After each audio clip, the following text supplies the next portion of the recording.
republic for which it stands, one nation under God, indivisible, with liberty and justice for all.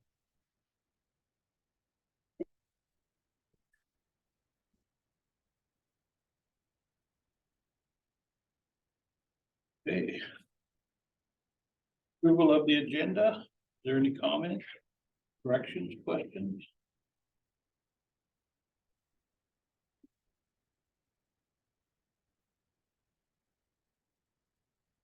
Changes?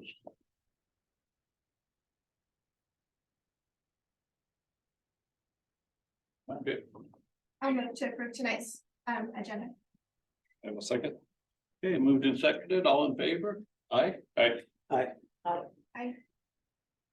Hey, that passes.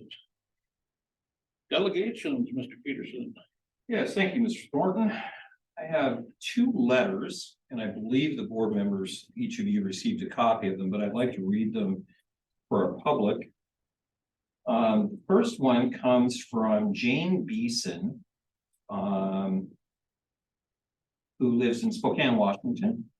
Gives us her contact information, April 2nd, 2023. Dear Washington Office of Superintendent of Public Instruction and School Districts. I'm a mom of a teen who almost lost his life to suicide when he was a freshman in high school. With your help, this letter is intended to improve access to crisis information for students across Washington State. As you prepare for the upcoming school year, I'm requesting that all student ID cards have the local and national crisis hotlines on the back starting in 5th grade. Some of the districts across the state have already implemented this, but not all. 5th graders currently do not wear an ID card, and why not? I'm heavily involved with mental health advocacy in the city of Spokane. Just this past week, there was another tragic shooting in our country related to mental health issues. On November 8th, 2022 at Gonzaga University, there was a meeting held to discuss the local mental health needs of school-age children. Several elementary, middle, and high school counselors reached out to the nonprofit I help support, requesting assistance for their students beyond what they can provide. Many counselors are seeing kids express the idea of suicide as early as the 5th grade. If there is a local crisis text in your community, print it on your student ID cards. When kids reach out for help, both calling and texting options are needed. Kids today are more comfortable texting instead of talking. We can't always identify kids struggling or have control over what happens when they're not in school, but we can make a difference. Because of available services like the example shown below, my son is with us today. Please feel free to reach out. Let me know how I can help. We are stronger together. Sincerely, Jane Beeson of Spokane. Thought it was very appropriate. Good idea. Absolutely. And then from the Mabton School District, regarding the 2023 Lower Valley High School Band Festival. Superintendent Pete Peterson and the Kiona-Benton City School Board. I just wanted to reach out to brag about one of your music educators, his band students, to say thank you. On March 27th, the Mabton School District hosted a Lower Valley High School Band Festival. The event was planned as a collaborative effort by our local music teachers. Do not know the exact number of years, but I estimate this event has been happening in one form or another for around 50 years. Mr. Duncan Titus brought his high school student musicians to the event. I'm happy to report to you that every student and your teacher absolutely sparkled. Your musicianship, professionalism, and positive attitude reflects positively on your district and community. Thank you from the bottom of my heart for supporting music in your schools and for allowing your students and teacher to participate in the festival this year. Sincerely, Joseph R. Casieja, PhD, Superintendent, Mabton School District. So a couple of very good pieces of mail I got. And that's all I have. Thank you, Mr. Thornton. Did you share that with Mr. Titus? Yes. I'll have another comment later on in the agenda. Okay. So we'll move on to our consent agenda. Any questions, comments? All good? Okay. 8-day weekend.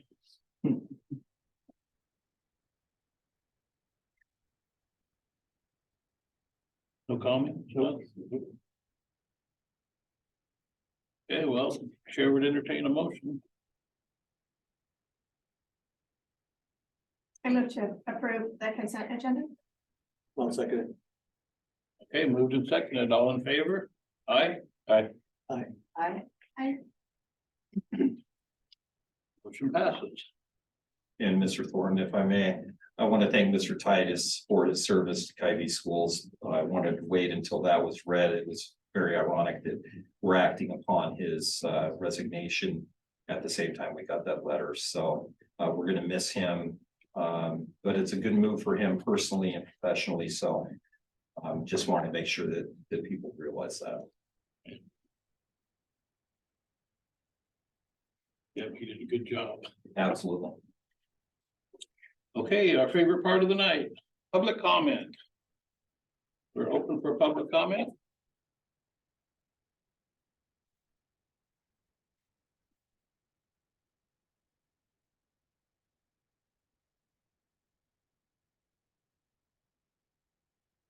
I have electronic. Oh, okay. All right, well, going once. Okay, well, let's hear your electronic. Okay, this is sent today at 5:29 to Heidi. School board meeting public comment. My name is Heidi Rogers. My address is P.O. Box 568, Benton City. My phone number is. I've got it there if you have it. Got it. These are my questions for the board. Please provide answers via email. Thank you. First question, what percentage of pay increase did every union member and non-union member get last year and this year? Were there any employees who did not receive a pay increase as stated in a previous meeting? My understanding is that every employee except for 2 received raises. Is this correct? If so, why would 2 people be left out of a pay increase? When will the last day of school be updated on the district's website, and who updates the district's webpage, excuse me? I wasn't able to watch the budget meeting last Thursday. Is there a reason it hasn't been posted to the website? Will it be posted anytime soon? Per the records request I sent, it states that Mr. Peterson gets 40 days of vacation in addition to 12 sick days and 4 personal days. Altogether, that's almost 3 months worth of time off. Why does he have so many vacation days? Per a records request that has been shared with me, it stated the district paid for Mr. Peterson's moving expenses when he took the job as superintendent. I'm just curious as to why, especially when he didn't actually move within the district. Why is it that we as taxpayers covered his moving expenses? And that is the end.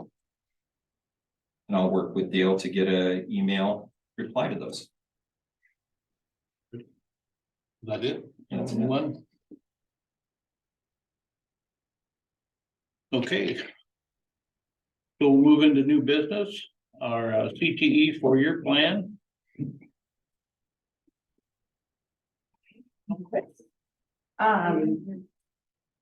Huey, can I stop you for 1 second? You can. Before these 2 gentlemen decided to take off, I was amiss. The gentleman in the tie, as opposed to the gentleman in the vest, the gentleman in the tie is Mr. Dirk Hansen, who the board just approved as our new athletic director. Mr. Hansen comes to us as being previously as the athletic director in Waitsburg. And if you read the union bulletin at all, you'll see he was just in the paper for some athletics goings on between Waitsburg, Prescott, and Dayton. Was very well quoted in the union bulletin, though I don't read it that often anymore. But I just want to welcome Dirk. He made the trip up here. Thank you to Clay and his staff who did, and to Josh, who was on the interview committee, the work that they did finding us outstanding candidate. So, Dirk, thank you for being here and welcome to Benton City. Thank you very much. I appreciate the opportunity. Thank you for welcoming me. I appreciate that very much. Thank you. Welcome to Kyvie. Yeah, go Bears. Get that growl in there. Keely. Loyalty, Jenna. Thank you, Clay. Thank you, Dirk. Real quick, so I don't know if hopefully that the PowerPoint will come up quickly. So before you, Do you need me to pull, board members, do you need me to pull it out or can you I got see it? okay. So real quick, every single year, we work with our, and I apologize, I haven't been able to be here sooner, but it always seems that all three of the schools that I work with have their board meetings on the same night, so. Thankfully, I had a principal who was willing to present for me at another. I'm liking me today. Well, real quick, you should have in front of you the 4-year plan. And so we go through for each of our CTE program areas, which at North Franklin, at Coyote Benton, we have Tech Ed with David Lake. We have agriculture with Michael Wilson. We have family and consumer science with Jennifer Kennison. We have business ed with Carrie Bird. And we have biomed health with Clark. And so within each of those program areas, we look at various different quality criteria about our CTE programs. And this is something we do every single year that we review. We do it within their individual program areas, and then we condense all of those into one district-wide plan. And that helps us form our direction for CTE moving forward in each of these criteria areas. And so thinking that the PowerPoint is not liking me right now. Not that I expect you to read through this size 6 font. I brought with me a PowerPoint presentation, and so maybe what I can do, can you guys access it? It's just not up there. It's in our board packet. Okay. So I apologize for the rest of you, but I will try to highlight what's in our district-wide plan. So I brought myself a copy, thankfully. Just some of the program highlights, because again, I don't expect you to go through each of this little size 6 font. Wanted to recognize this year that we were awarded in your district $11,745 in Perkins. That is specific money that comes in from grant funding that we write for that helps support our CTE programs. This year alone, though, we had in $18,000. We over doubled that in Perkins Reserve, which if you look at our prior year, typically Perkins Reserve comes in very, very low. It's just very supplemental. We applied for 5 grants within that this year, got 3. It allowed us another $18,000. So over doubled what was our regular Perkins Reserve. So we're really excited about that. What it's allowed us to purchase, and for anyone who was at the CPE orientation, well, it was your 8th grade orientation night, but almost all of our CTE programs were there representing. And our welding program bought out their simulator. So the kids had a really fun time getting to play in a safer environment with the welding simulator. So that allowed us to make that purchase. It also afforded us an opportunity in our CTE classes to be able to afford industry recognized credentials. So employability certificates that students could then get so that they can take to future employment and hopefully get those jobs or get advancement. So things like CPR, first aid card, food handlers permits. It allowed us to be able to pay for those for our students. And then also we have the CASE grant funding. That's allowed us this year. We had over $39,000 in CASE grant funding this year, which allowed us to provide students with Vernier lab supplies, a copy machine, a 3D printer, and 2 drones. So very fortunate and very appreciative of the grant awards that we received this year.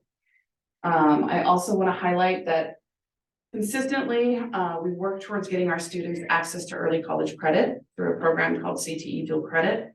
I have a strong background in that, having come from Columbia Basin College and working in dual credit. And our students therefore have been able to receive an articulation for beginning welding. It's new this year.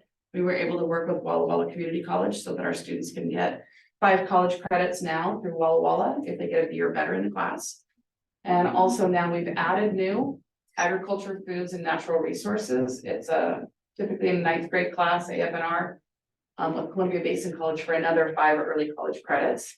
So right now we're up to 31 free college credits that kids can get through CTE, which for our community can save them over $4,650 in tuition right now. The real blessing is in our ag program, we're now up to 15 credits just at CBC that are actually the entire first quarter, or most of the first quarter of coursework outside of the gen eds that kids can get at CBC just through the CTE ag program here. So really fortunate for that opportunity. Also just want to highlight the expansion of 12 additional. It's hating me. No, he's doing it. So, Awesome, thank There you you. Wow, nice job, thank you. Okay, so also just wanna, highlight the expansion of 12 additional OSPI approved alternative CTE graduation pathway options. And this is through cross-program area options. So right now we have a CTE alternative grad pathway. If kids take the 2-course sequence in a CTE program area, and one of those classes leads to either dual credit or an industry recognized certificate, like I mentioned earlier, then that can lead for a graduation pathway for a student. But now we've also applied for 12 additional alternative pathways that are across programs. So like if I combined a business class with an ag class, it's an agribusiness systems pathway. Now we have students that can meet that as well. So we've been working to expand those across. So currently we have 12 that are approved with 6 more that are pending. They're in there submitted. We're just waiting on OSPI for approval. So we're also looking into next year. We've submitted course approvals for 2 new classes. We have a Core Plus Intro to Manufacturing at the middle school level, and then a Core Plus Manufacturing Technology at the high school level. David Lake will be teaching those courses and expanding the breadth of his offerings that we offer to our students. With an opportunity in October, then hopefully Core Plus, it gives us another grant application opportunity where we can bring in more technology and more equipment and supplies to our students here. We were fortunate this year, we were up for program approval. Every 5 years, a different program area is up for consideration of approval with OSPI. So this year it was business and marketing, and all of our courses, all 10, were approved to continue offering. So whether we do or don't choose to offer it, we don't have to, but they're there, they're on our books, and allows us some, again, flexibility in what we offer to our students. And then we also had over 30 students that will be going in our business ed program to Columbia Basin College for Tech Day, and Carrie Bird just returned, and I've got pictures coming up where students were able to visit the Benton PUD for a day's visit and tour.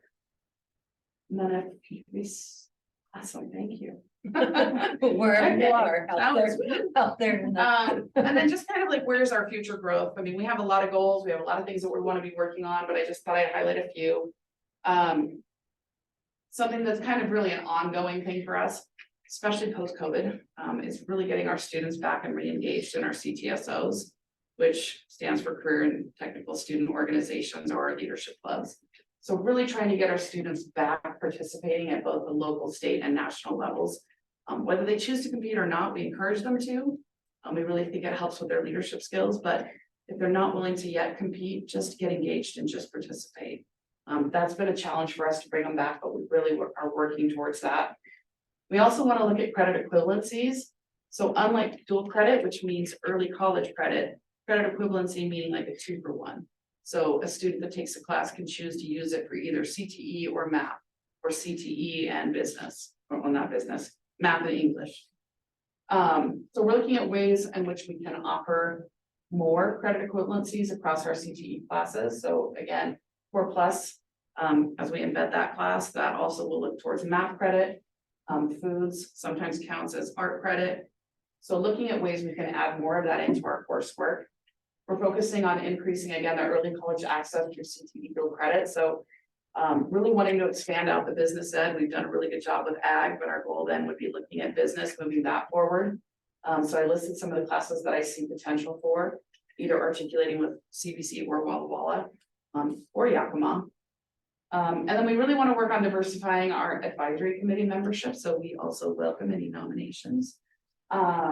Just to ensure instructional relevancy, we invite all of our business and industry partners, community partners, alumni. We like to have a student voice there. We like to have a parent or community member there. But we host those meetings 3 times a year for each of our program areas. And we utilize those partners then to engage them into our instruction. We like to invite them in as guest speakers, help co-teach, talk about some of the equipment, what's relevant, what's new, what's upcoming. How do we make sure that our students are relevant and ready for work right after leaving Coyote Benton? And then we also want to look at other opportunities for increasing CTE hands-on exploratory instruction. So we're really looking at where are there options to embed into the middle school. How do we build that pipeline for students so that they can see opportunities starting in 8th grade, getting that career exploration, and then really starting through some of that hands-on work into the high school. And so I just thought I would show a couple pictures of some of the stuff that's going on in our CT, and these are just a few photos, so not a lot, and I would love to share more, but trying to keep it short for you tonight. The top upper corner is our students that were representing FFA, and so again, they had that virtual welder out at the 8th grade orientation night, so that's that upper corner. We have a student doing some hands-on project work, and I think that was our leadership class. Carrie might correct me. And then we have the tractor driving, so a lot of our students in FFA do the tractor driving competition, and they've been very, very successful with that. You see David Lake with the ukulele builds. He's also offering in partnership with Richland this summer. I'm really close to it, registering myself. But for a 1-week ukulele build, it's gonna be awesome. So he's partnering with Richland at Hanford High. It's a 1-week course. I'm kind of excited about that. So that's Lake's class, and he's the one who will be adding the Core Plus into our curriculum this next year. And then in the middle, this was the student visit recently. So again, 2 of our business ed advisory committee members work for Benton PUD, and they're alumni here at Pomona Benton. And so they were very nice to invite our students to come out and tour. And you can see there's a lot of business partners there with our students. And of course, we have FFA that have been showing at all of our different livestock shows around the region. And then I'm at a loss of memory for the last photo. Sportsman Summit, I think, was the name of the event that all those students attended there at the bottom. So one of the things that I just like to highlight again is that our students are just really getting real world hands-on, opportunities to explore what it would be like. They're getting the industry preparation, the certifications, and the training, the early college credit. We're really trying to build those pathways for students to see what their future careers are going to look like and how they can get there as seamlessly as possible. So that being said, that is my size 6 font in a nutshell. If anybody has any questions, I am more than happy to answer or address anything that's going on in our CT programs at Pomona Benton, and otherwise looking for approval of our 4-year, 5-year plan. Well, in the size 6 font, can you tell us, are there substantial changes to the plan we approved last year? Substantial changes. I would say most anything really on your 1st year column is probably going to be your most priority. I mean, if you look at some of the latter columns, it's repetitive because we really haven't gotten that far. I would say probably your Core Plus curriculum coming in at the middle school and high school. That's going to allow us some flexibility in our course offerings for our students to really complete a pathway. Having those conversations around maybe even Clark's classes in health science, because kids love that Project Lead the Way biomed class, as you can vouch. Really looking at maybe another course in there to, again, broaden the depth of those offerings. I would say looking at middle school, really looking at where we can embed CTE in the middle school, utilizing the resources that we have. I would say also maybe additional grant funding. I think we've been able to really write for quite a few grants this year and get some additional grant funding that we haven't been able to do before. And that just frees up a world of opportunities for us. So, we've been able to send, because of the grant funding, we've been able to send, say, David Lake to the training in order to be Core Plus approved, that we wouldn't have otherwise necessarily been able to do. And then just the professional development for our instructors. So we've been able to afford allowing our instructors to go to, conferences, and we have a Washington ACTE organization that hosts 3 times, 4 times a year conferences that are for professional development specific to their program area. And it's allowed us the opportunity to send those instructors there. So I would say those are some of your bigger. Yeah. Thank you. So some of those new classes, do they have minimum participation rates to make sure we can get them going, or? Yes, I mean, we always look for minimum as far as just being able to sustain the cost of our teachers' salaries and benefits and things like that, and equipment that's needed for the class. So we always kind of look at what's our minimum operational costs, and then looking for enrollment, obviously exceeding that. I would say also, just from a safety standpoint, there are times when it's easier to enroll a computer applications class with a greater number of students than, say, maybe it would be wise to do in a welding class, especially like an introductory welding class. Sometimes we keep those numbers down just because we like to see a closer teacher to student ratio, especially when a teacher's having to monitor that many students in booths. We really need to keep safety in mind when we're looking at that. So kind of depends on the class, and the nature of what they're doing. When we look at enrollment sizes. Yeah. Does have any other questions for me? If if you do, feel free to pass them through Pete, or feel free to email out to me directly, and I'm more than happy to help answer any questions that you guys might have. So, Great. thank you, appreciate the opportunity. I would like to interject and just say Keely has been outstanding in meeting with Mr. Henry and Mr. Feth and myself and teachers at times. Because even though we're approving a 4-year plan, it's not a 4-year plan where we're going to talk to her again at the end of 4 years. You know, this is an annual thing. So as we're coming up with ideas, trying to get especially kids at the middle schools opportunities for CTE programming. She's been very receptive, as have the principals, about thinking outside the box, because quite frankly, we're going to have to do that a little bit. As the board is aware, we don't have a really, I don't even want to say really good, we don't have an adequate true CTE other than a computer lab at the middle school level. So we're gonna see some first runs of our scheduling come up, and we're working with things like, well, first period, we know that, you know, at least over half of our kids came in on buses. Is it possible to drop the kids off at the middle school before school starts, get them breakfast, and then get them back on the bus and deliver them back to the high school for a first period core plus intro class? So even though they'd be 8th graders on the high school campus, it would be a way to get them some exposure to our CTE programs while realizing, you know, we're trying to make the best of facility issues. So they've been really thinking through it. So I'm hoping that no later than our May 22nd meeting, we're going to give you an update and tell you exactly what's going on with them. So thank you for your time. Thank you, Keely. So any discussion, comments, questions? Additional? We're looking for approval, correct? Correct. I'd just say I really enjoyed that presentation. That's sort of near and dear to my heart, is all those programs that we can expose opportunities to the students. So that was And fantastic. Keely has not forgotten about picture culture. Oh, yeah. We've had multiple conversations about that. Yeah, no, I know that's on the plan as well to discuss that. So appreciate that.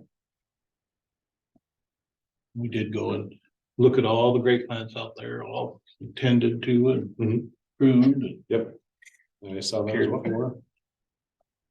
Okay, well, the board or the chair would entertain a motion. I'll move to approve the CTE 4-year plan. I'll second. Okay, moved and seconded, all in favor? Aye. Aye. Aye. Okay. Motion passes. Next. Our 22-23 calendar update. With our snow days. Yeah, so as the board is aware. I don't think we'll have any. Huh, I gotta say, careful. and you opened the door for this. Last Tuesday, and I don't know how many other people experienced it, but I went outside. It was a nice day, but the temperature dropped. The temperature dropped to 43 degrees. And there was white stuff coming down with a mix of rain. And I gotta say, I went back in and said to Heidi, I think we put the board approval, maybe we did put it too early. Because as we know, we don't post those results. We don't tell the staff about the extension until we're absolutely sure that we're not gonna have another day. So anyway, all joking aside, you can see we added the 2 extra days. Simply moves the last day of school from Thursday the 8th until Monday the 12th. Monday the 12th is a half day for all staff and students here in the district. And then the one thing you will notice, and later on I'll talk a little bit more about it in my report, but then we won't start summer school classes until the 20th of June. So we'll give everybody a solid week there in between. And of course, we have Juneteenth is this is the first year that we're going to we recognize that as a holiday for our employees to work. So anyway, it's pretty simple. 2 snow days, 2 extra days out the 12th. And with your approval, we'll get this posted on the website and updated tomorrow. Comments? Questions? And graduation's not affected. Graduation is not affected. We've already had calls for next year's graduation, though. Just as an FYI, we've got people in our community who'd like to plan, so That's plenty. that's correct.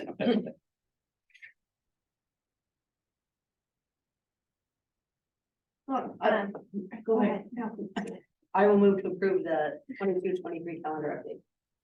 I'll second. Okay, moved and seconded, all in favor? Aye. Aye. Aye. Okay, moving on to minutes. Approval of minutes, we have a little discussion. Dailiness, under delegations, there's none, and then the next sentence, Director Skipper asked about the election charge. And the amount was 17,188.72. We have. Yeah, there's a missing It's digit. I missing an think. 8. Yeah, thanks for catching it. I meant to email on that, so I'm glad you brought it up. So. Perfect. Okay, so. Approval of the minutes with the correction, I will move to approve the minutes from March 27th as amended. I'll second it. okay, all in favor? Aye, Bye. Aye. motion passes. Out of state travel approval, Mr. Peterson. So just for your submittal or submitted for your review and or approval. Our out-of-state travel, and this is annually done as a part of our bilingual grants that Ms. Zavala oversees. And I did want to take a moment to say that while we've known about these opportunities for a bit now, we've purposely held back on any approval, and we had Diane meet with Drew and with Mona twice, I believe, to try and pare down to the absolute minimum. Because even though they are getting paid for out of the grant, we want to make sure and spread the registration costs, the travel costs and things like that over, so it's not all hitting us in one day and in 1 month's accounts payable. So our tentativeness to even put this forward to your approval was, quite frankly, was based on making sure that Diane met with Drew and Mona and they approved from strictly a financial standpoint, not a value of the travel. It's something that we've regularly gone to on a multi-year basis. So we did end up cutting one of the out-of-state travels completely. I believe that one was located in New Mexico. It's a fantastic conference, but we wanted to do the absolute minimum that we needed to put out of pocket in order to get them to these. So I would ask if you have any questions about those and the financial side, Drew and Mona would be able to answer them. But I repeatedly asked them if they were satisfied from our district finance standpoint, and they said they were. So that's what we had in and presented on your agenda. I saw it said 4 to 6 people. Do we know how many? Like, do we need to send that many? What's the minimum we feel we need to send? Well, yeah, talking with her, she was probably thinking closer to 4, as many as 6, but she was gonna get us numbers on that prior to purchasing anything, so. And that's kind of what we asked as well, how many staff do you really need to take? And she was kind of waiting to hear back on whether people could make it or not still, so.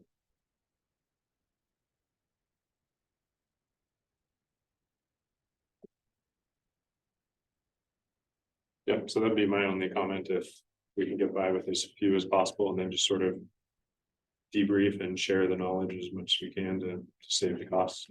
Where does he for this? In the first one. Thought I saw 3. Second one's 2 to 3, I think. Yeah. Okay. Maybe I read. Yeah, 4 to 6 in one, 2 to 3 in the other.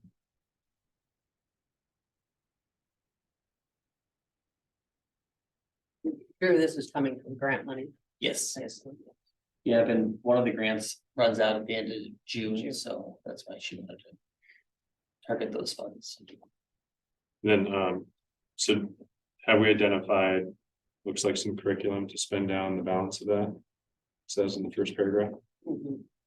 That's something that you talk about whether she was gonna look into further. She doesn't have like a breakdown of what exactly she's looking for. Okay.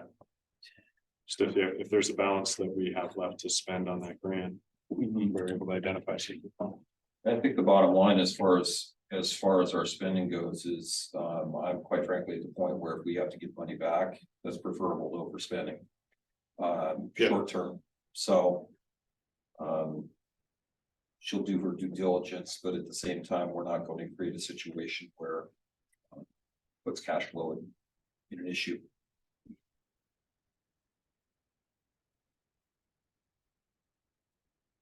So Drew, on the first one, it says that registration is $5.95. But you had to register by February 4th to save money. I assume we did not make that deadline or? No, no, because we asked her to hold off. so- Gotcha. But the other one is possible still. Early I'm registration. not sure when they're early. I think I just noticed that one's there's no probably dates. already passed as well.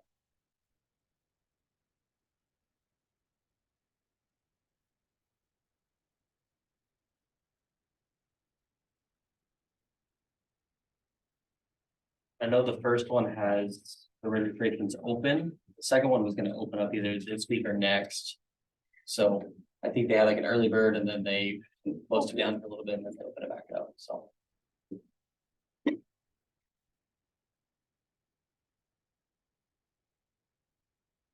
I don't suppose there's anything else we can spend this money on that would benefit.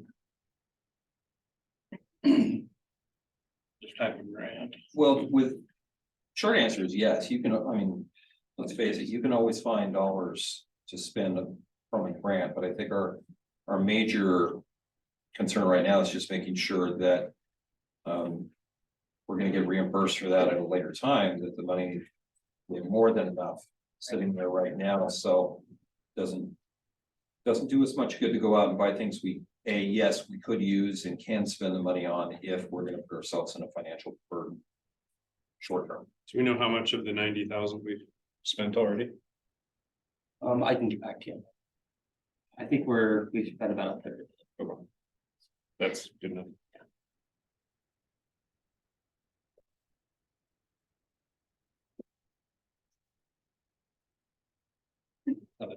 To approve out of state travel when we're trying to pinch it. But yeah, to clarify, this doesn't come out of our general fund. This is a grant that we can use specifically for this. Well, the cash flow is still through general Sure. fund. Yeah, Right. sure. We do get reimbursed for it. Right. Drew, is there any way to expand on, are you and Mona satisfied with the conversation you had with Diane and that we're okay in expending the funds now as opposed to not doing it whatsoever? Yeah, I think in talking with Diane, we talked about trying to plan out when she's gonna purchase flight tickets, hotel, kind of. When we were looking at like our cash flow for the next couple of months and kind of just. We're gonna do this month, we're gonna do this month, and then when they hit on the P card, so. We should have money in the bank at those times, so. We're not gonna have to pay interest to the county. No, not because of this. Funding. No, I thought the conversation was very good with her, and I think she was understanding of just how the cash flow works, and even though. We do spend it, we don't get reimbursed till later, I think she understood that, so. Trying to keep staff to a minimal that are going.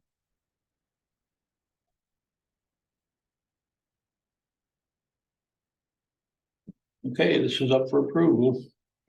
Well, I do think the dual language program is very, very important. So to echo what Mr. Peterson just said, it's a tough time to approve out of state travel, but being funded by a grant that is For that expiring purpose, in yeah. expiring in 2 months and specifically for this purpose. If that makes sense.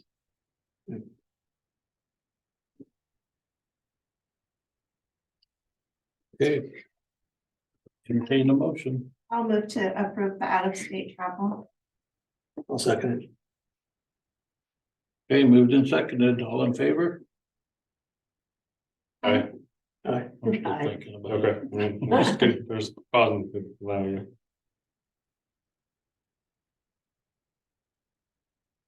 Aye. Everybody else already aye? Okay.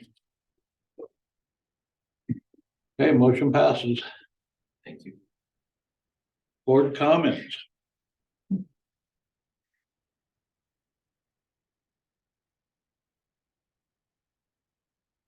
Well, I'll start that, forgetting, it's been a month since we had our last meeting, right? So, forget exactly which Saturday it was, but Teddy and I went and did our first, it was my first, I don't know about yours. I was thinking it was my second. Okay, so you might be all done, but Senate Bill 5044, where we're required to do 5 hours worth of training.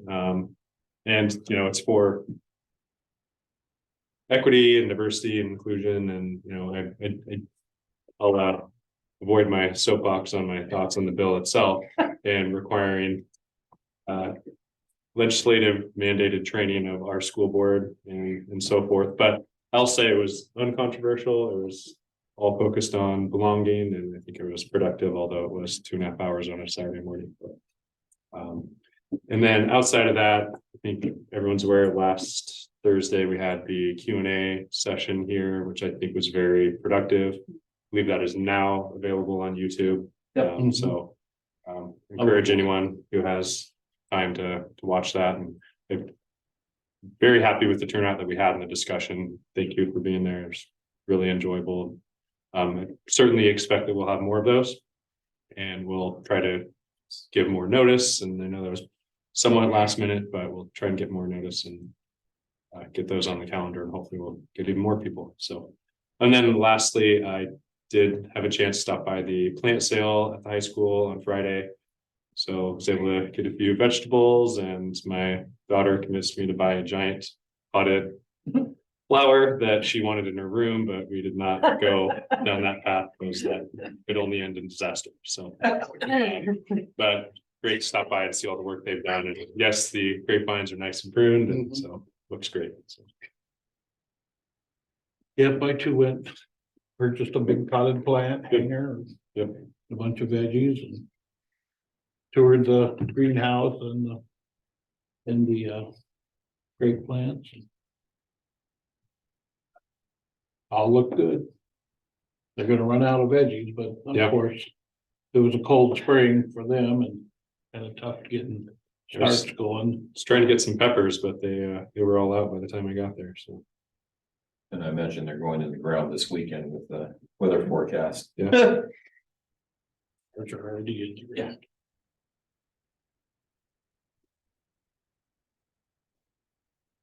Anybody else? Any comments? Good, bad, indifferent? Okay, then we'll move on to the superintendent's report. Well, thank you, Mr. Thorne. First thing I want to do that I know the board is aware, I sent the board emails early this morning. I just wanted to give an update to our public, to our kids who were in a very unfortunate automobile accident are going to be okay. So I know I sent that to you, but I want, in case anybody else didn't see the email, they're going to be okay. They'll have some rehab ahead of them, but I was very relieved at 10 o'clock this morning at Cadillac when I had a chance to meet with families. And then also, as you know, we had a staff member emergency issue at the high school. And we had EMS respond, but they did not transport her, and her family took her to the hospital, and she's getting checked out. So very positives. I made a comment to staff today. Sometimes it takes events like these to trivialize the other things that we deal with on a daily basis in the school, and I'm just very glad. So with that, just an update, we're having a staffing meeting tomorrow with our secondary schools, with Mr. Henry and Mr. Seth and Mona and Drew and I and Ms. Zavala, just to go through numbers, both numbers of students who are requesting schedules as well as our kids who have special needs and have to be specifically scheduled into particular classes. That's one of those, from a scheduling standpoint, a hiccup that you have to make sure the i's are dotted and t's are crossed, because we do not want, we base so much of our HR is based on those specific kids, their needs, and making sure we're staffed appropriately. So that's happening tomorrow.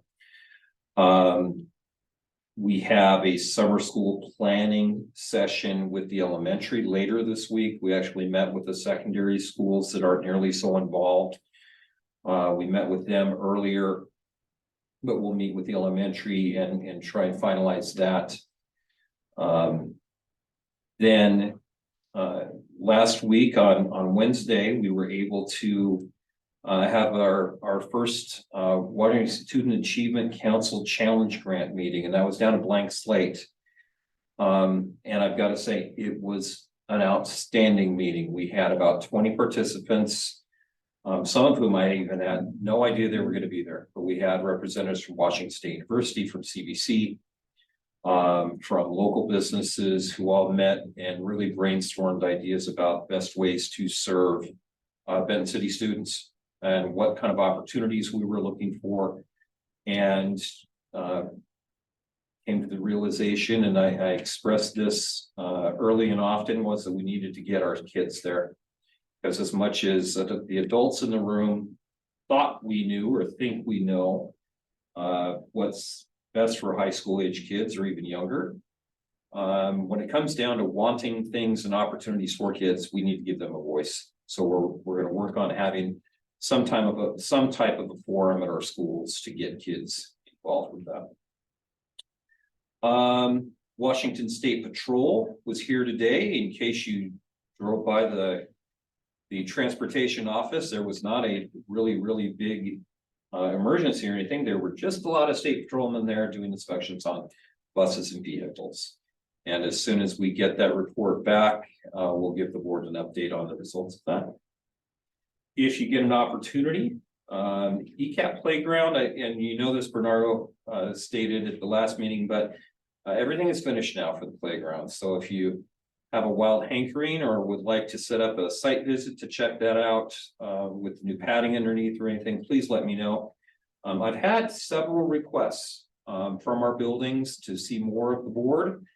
And of course, we don't have to publish for a specific, if there's 3 or 4 of you who would like to come, as long as we're all very aware going in that we're not discussing business and we're simply observing, we can set those up, or two of you at a time, either way. But if you'd like to do some site visits this spring, now that it's getting warmer out, we can certainly arrange it, and then just let us know if there's anything specific you'd like to see.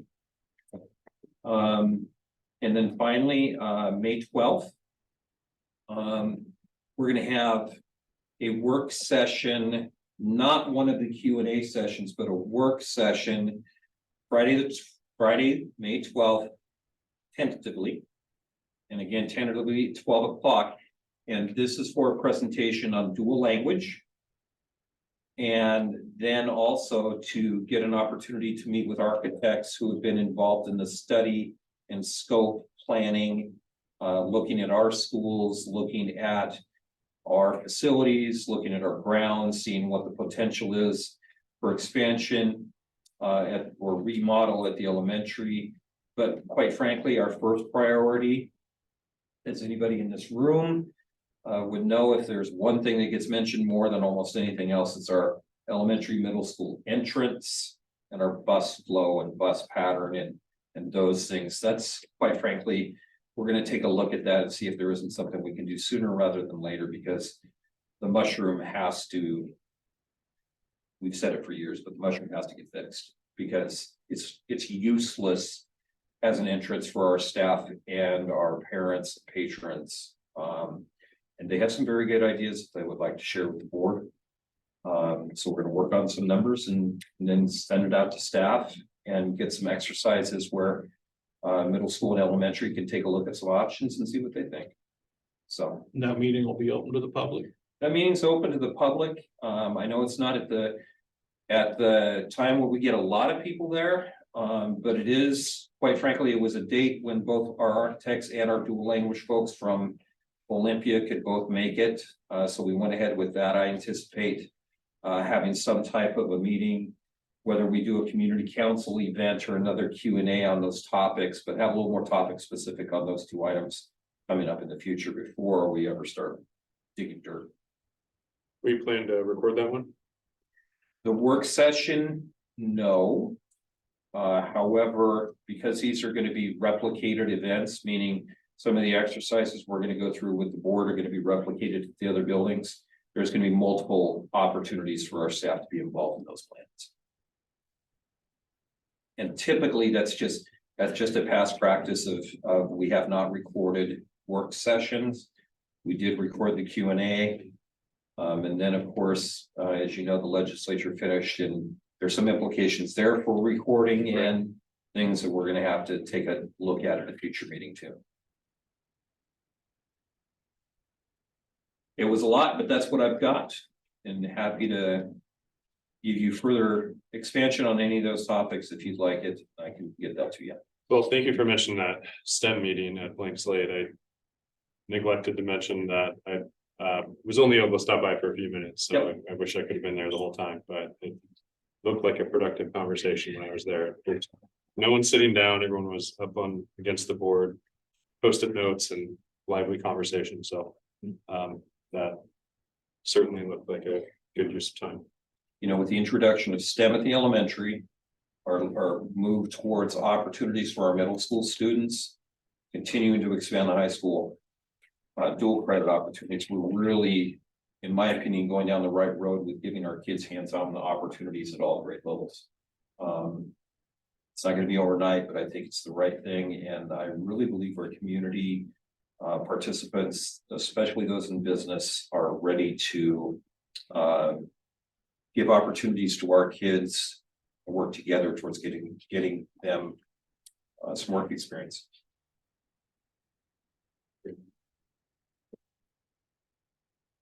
That's all I got. Thank you. Any more questions, comments? Okay, well, that'll conclude our meeting for this evening, the public portion. We're going to a executive session for the purpose of performance of a public employee.